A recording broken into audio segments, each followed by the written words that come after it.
Lord Dalhousie ने एक नीति चलाई थी, हड़प नीति, मैंने पहले बताया। लेकिन उससे पहले एक सवाल एक समय खूब आवे कि इस युद्ध के समय कौन भारत का उस समय गवर्नर जनरल था। तो लॉर्ड डलहौजी का जो टाइमिंग था वो 1848 से 1856 तक था। इसी के शासनकाल में सबसे पहले जो है द्वितीय अंग्रेजों का और सिखों का युद्ध हुआ था। और इस युद्ध के बाद जो सिख थे या पंजाब साम्राज्य था वो किसमें मिल गया था, वो अंग्रेजों में मिल गया था। अब द्वितीय आंग्ल सिख युद्ध के 3 पार्ट थे, 3 युद्ध हुए उस समय। पहला युद्ध था रामनगर का युद्ध जो अनिर्णित रहा, दूसरा युद्ध था चिड़ियावाला का, ये भी अनिर्णित रहा। लेकिन तीसरा युद्ध था गुजरात का युद्ध जिसमें अंग्रेज विजयी हुए थे 12 मार्च 1849 में।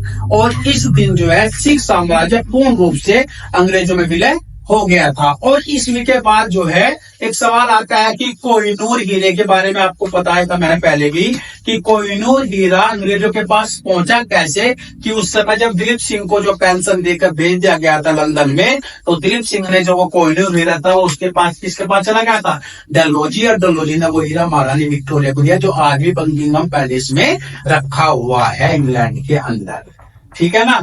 उसके बाद एक अंग्रेजों के साथ बर्मा का युद्ध हुआ, बर्मा का विलय 1852 में हुआ था, वो भी डलहौजी के शासनकाल में हुआ था। सबसे महत्वपूर्ण जो है वो डलहौजी की जो है व्यक्तिगत नीति, जिसको हम लोग हड़प नीति बोलते हैं, अंग्रेजी में बोलते हैं डॉक्ट्राइन ऑफ लैप्स बोलते हैं। यही सवाल जिस प्रकार वेलेस्ली की सहायक संधि को किन किन राज्यों ने सबसे पहले स्वीकार किया था, ये परीक्षा में काफी आया हुआ है। उसका आपके पास एक ही फॉर्मूला था HMT/AP/B²। इसका जो दूसरा फॉर्मूला है ये भी आपको रखना ही पड़ेगा। इतिहास के अंदर कुछ ऐसी चीजें होती है जो परीक्षाओं में आती जरूर है और वो हमारे याद नहीं होती, तो उनका तो हमें अपने तरीके से बनाइए। मैं फिर आज भी ये कह रहा हूँ कि टीचर्स के बना हुआ अगर तुम्हारी समझ में आ रहा है तो दैट्स बेटर। अन्य टीचर के द्वारा नहीं समझ में आ रहा है, कुछ खोज पोच लग रहा है, तो खुद जनरेट कीजिए। खुद जनरेट की हुई चीजें जो है जिंदगी में कभी नहीं भूलता।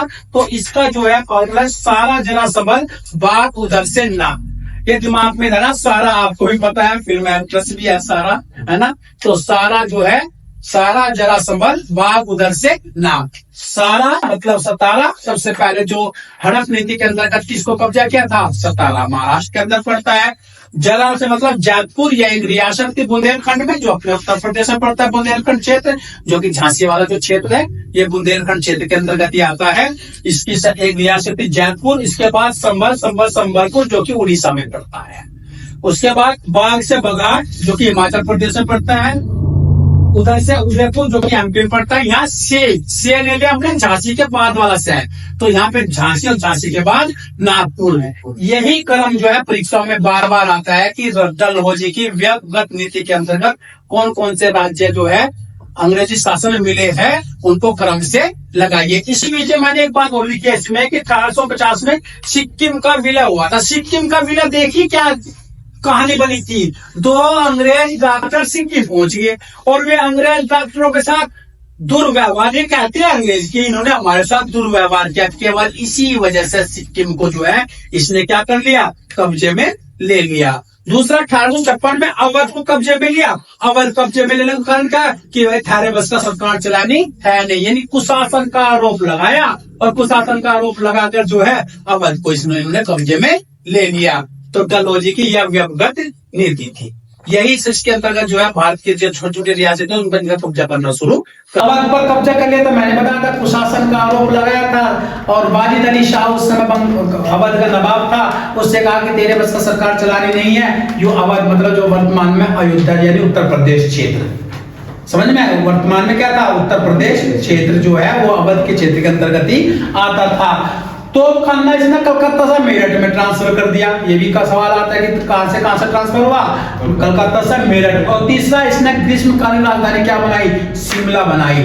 और शिमला में कभी आप जाकर देखे लॉर्ड डलहौजी रोड, ये वेलेस्ली रोड, ये मिंटो रोड, ये मेयो रोड, कभी अगर आप हिमाचल में प्रदेश जाए क्योंकि ये लोग क्या करते थे, अंग्रेज जैसे ही गर्मी पड़ती थी ये लोग शिमला पहुंच जाते थे, तो वहीं अपना शासन करते थे, वहां से शासन करते थे भारत के ऊपर। इसके बाद इसी का शासनकाल में बहुत ही इंपोर्टेंट आया वुड डिस्पैच। शिक्षा के क्षेत्र संबंधित है। तुम्हारा लेवल का सवाल क्या है कि वुड डिस्पैच किसके शासनकाल में आया और किससे संबंधित है, बस ये आता है। न्याय से, प्रशासन से, शिक्षा से।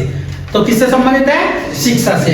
भारतीय शिक्षा का महाअधिकार पत्र इसको बोला जाता है, यानी भारतीय शिक्षा का मैग्ना कार्टा भी इसको बोला जाता है। इसने उस समय बातें तो बहुत ही डिस्पैच में, लेकिन 3 बातें बहुत ही महत्वपूर्ण थी भारत के अंदर शिक्षा की। पहली क्या थी कि प्रत्येक जिलों में एंग्लो वर्नाकुलर स्कूल खोले जाएंगे। जो बड़े स्कूल है, बड़े बड़े शहर है, उनमें क्या सरकारी अंग्रेजी कॉलेज खोले जाएंगे। और 3 प्रेसिडेंसी उस समय थी, कलकत्ता, बंबई और मद्रास। इसमें क्या क्या एक एक विश्वविद्यालय स्थापित किया जाएगा, ये वुड डिस्पैच में लिखा हुआ था। उसके बाद एंग्लो वर्नाकुलर जहां अंग्रेजी और भारतीय शिक्षा को समावित किया जाता है, भारतीय भाषा और अंग्रेजी भाषा में। एंग्लो का मतलब समझ में आ गया।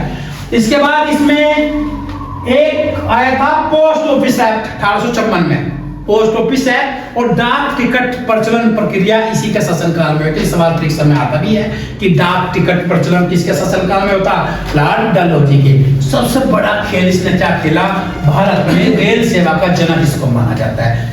भारतीयों को रेल में घुमाने के लिए इसने रेल सेवा नहीं जारी की थी। कभी दिमाग में ये बात हो कि इन्हें घुमा अपने फायदे के लिए। फायदा क्या था? व्यापार। आप देखिए जितने भी रेलवे स्टेशन है वे मंडी के पास है। शामली देख ले, शामली भी मंडी के पास है। बागपत जो टटीरी मंडी वो भी उसके पास है। बड़ौत में भी मंडी के पास है। तो जितने भी स्टेशन थे अधिकतर वे किसके पास होते थे? मंडी के पास होते, जिससे सामान को लाने और ले जाने में सुविधा हो सके। तो इसलिए उसने जो है प्रथम रेल सेवा भारत में शुरू की थी। मुंबई से थाने सब रखी है, 34 किलोमीटर की दूरी थी। और यहीं पर उसने तार सेवा शुरू करी थी। तार सेवा जो बिजली से संचालित हो, पहले टक टक टक 3-4 बिंदु लिखा थे और वो तार तुरंत वहां पहुंच जाता था 24 घंटे में, जिस गंतव्य तक हमें पहुंचना होता। आज भी आ जाते हैं तार, जो गवर्नमेंट सिस्टम। अब तो फोन, मोबाइल, इंटरनेट सब कुछ आ गया है। पहले जब ये सिर्फ साधन थे तो तार सेवा भी बहुत बड़ी कोरेस्पोंडेंस सर्विस थी। तो इसकी शुरुआत कहां से की थी? कलकत्ता से आगरे तक की थी।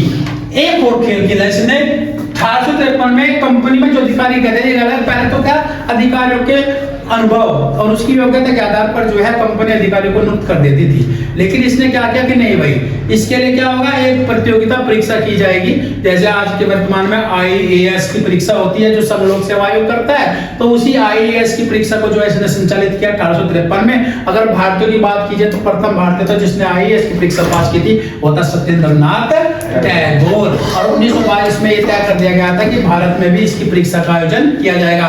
1922 से पहले कहां होती थी सारी परीक्षा?